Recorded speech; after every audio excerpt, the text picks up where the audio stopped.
मित्रों नमस्कार। पुनः आपका संवाददाता सम्मेलन में अभिनंदन है। अपने बीच भारतीय जनता पार्टी के माननीय राष्ट्रीय महामंत्री श्री विनोद तावरे जी हैं। निरंतर इस विकास यात्रा के सहयात्री बनने के लिए जननेता बुद्धिजीवी पार्टी के साथ आगे आ रहे हैं। मतलब गांव, गरीब, किसान, मजदूर सब पार्टी के साथ एकमत होकर माननीय प्रधानमंत्री जी के नेतृत्व में है। उसी क्रम में उड़ीसा के केंद्रापाड़ा से बीजू जनता दल के सांसद श्री अनुभव मोहंती जी माननीय राष्ट्रीय महामंत्री जी के समक्ष पार्टी की सदस्यता ग्रहण कर रहे हैं। मेरा विनम्र निवेदन है माननीय विनोद तावरे जी से कि श्री अनुभव मोहंती जी को पार्टी की विधिवत सदस्यता ग्रहण कराएं। माननीय विनोद जी।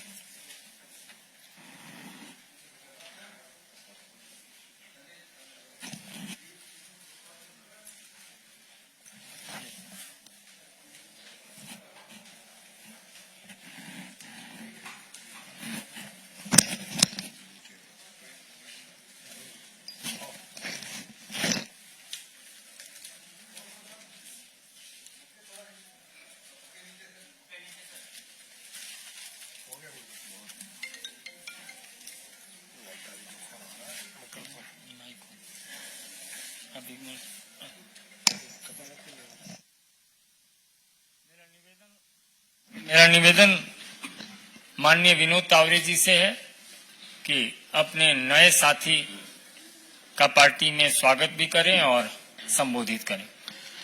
अनुभव जी, संजय जी, जैसे संजय जी ने कहा वैसे लगातार भारतीय जनता पार्टी में आदरणीय प्रधानमंत्री मोदी जी के नेतृत्व में विकसित भारत को समर्थन देने के लिए कई मान्यवरों का प्रवेश हो रहा है। आज अनुभव मोहंती जी का हो रहा है, जो केंद्रापाड़ा से 19वें सांसद बने।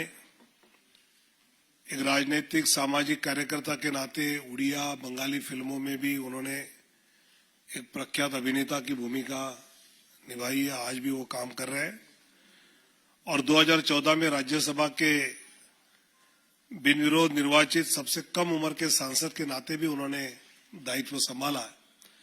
ऐसे युवा एक नेता, अभिनेता आज भारतीय जनता पार्टी में जुड़ रहे हैं। कल हमने दिल्ली में देखा कि इंडिया अलायंस की रैली में बड़े बड़े नेताओं को 2, 2.5, 3 मिनट होने के बाद तुरंत इशारा जाता था, चिट्ठी जाती थी और जैसे तैसे एक हम सब साथ है ये दिखाने का एक प्रयास कल की रैली में हुआ। लेकिन कई वीडियोस बाद में आपने भी देखे होंगे, अमन ने भी देखे कि भाई यहाँ किसी नेता ने लेके आया, किस लिए लाया, क्या लाया, कुछ पता नहीं, ऐसे बोलने वाले भी भीड़ में से कुछ सामान्य जनता वहां दिख रही थी। और इसलिए एक बड़ा चढ़ाकर बहुत एक बलशाली विपक्ष के नाते हम लड़ाई लड़ने वाले इस प्रकार का माहौल खड़ा करने का प्रयास तो हो रहा है, लेकिन उसमें कामयाबी नहीं मिल रही है। और यही दुख उन सब नेताओं के भाषण में बार बार व्यक्त किया गया।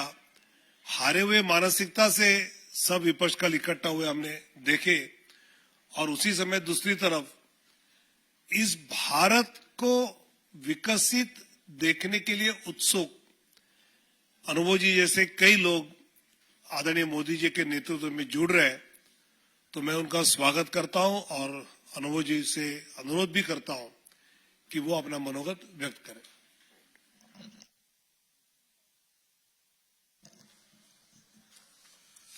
जी, सम्माननीय विनोद तावड़े जी, आपका मैं बहुत आभार हूं कि आपने मेरा परिचय इतने सुंदर शब्दों से आपने दिया।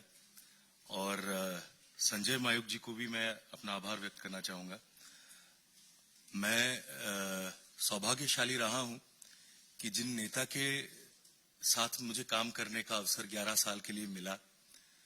उनके नेतृत्व में मुझे भारत के राज्यसभा के सर्वकनिष्ठ सांसद होने का मौका मुझे मिला था और मैंने पूरी मेहनत से और कोशिश की थी कि एक आम चीज भी कहा जाता है कि कलाकार राजनीति शायद कर नहीं सकते, पर उस चीज से मुझे बहुत चिढ़ होती थी। इसलिए मैंने बहुत मेहनत करके पहले सेशन से लेकर हमेशा मैंने हर चीज में पार्टिसिपेट करने का पूरी कोशिश किया था और देश के विकास के लिए हमने जब भी मोदी जी के नेतृत्व में कोई भारतीय जनता पार्टी की सरकार ने कोई भी अच्छे बिल या एक्ट जो भी लाए थे, हमने उसका समर्थन किया था। और राज्यसभा के बाद मुझे लोकसभा के केंद्रापड़ा कॉन्स्टिट्यूंसी से लड़ने का मौका मिला और तब भी ये जो पिछले 5 साल मेरे लिए रहे, ये एक सीखने का एक बहुत बड़ा दौर था मेरे लिए। कई चीजों का सामना किया, कई ऐतिहासिक बिलों को पास होते हुए देखा, जैसे बिल्स जैसे धारा 370 का हटना हुआ, 3 तलाक की बात कर ले, या जो आजादी से पहले के जो बने नियम थे, जो रूल्स आईपीसी उसके उठने का और बीएनएस वगैरह आने का, ये हमारे स्वदेशी कानून लागू हुए। तो ऐसे ऐतिहासिक चीजों को देखकर मुझे बहुत गर्व महसूस हुआ और एक युवा होने के नाते मैं चाहूंगा कि देश के हर एक युवा को इस जोश में, इस उम्मीद से इस परिवार में शामिल होना चाहिए ताकि हम देश को बहुत आगे और लेके चले और देश के लिए अच्छा काम करे। युवा जब चाहे और ऐसे जब एक्सपीरियंस गुरुजन हमारे हैं, उनके उपदेश से, उनके निर्देश से हम अच्छा काम अगर करने की कोशिश करें कम से कम, तो देश में बहुत बदलाव आएगा और आगे चल के मुझे यकीन है आने वाले 5-10 सालों में भारत पूरे दुनिया का सर्वश्रेष्ठ देश माना जाएगा। तो मैं माननीय मोदी जी के नेतृत्व में भारतीय जनता पार्टी में शामिल होने की खुशी से मैं आप सबको मेरा आभार व्यक्त करना चाहूंगा, प्रणाम देना चाहूंगा। भगवान करे कि आगे चल के हम सब अच्छा काम करें और देश के लिए काम करें। देश से बड़ा या मातृभूमि से बड़ा कुछ भी नहीं हो सकता। मैं आज के दिन के लिए मैं अपने माता पिता को, मेरे परिवार को, मेरा छोटा भाई भी यहाँ पर मौजूद है मेरे साथ, मेरे पूरे परिवार, मेरे दोस्त, मेरे बंधु, मेरे वोटर्स, मेरे समर्थक, मैं सबको बहुत धन्यवाद देना चाहूंगा। आप लोगों का आशीर्वाद रहे। जय हिंद, वंदे मातरम।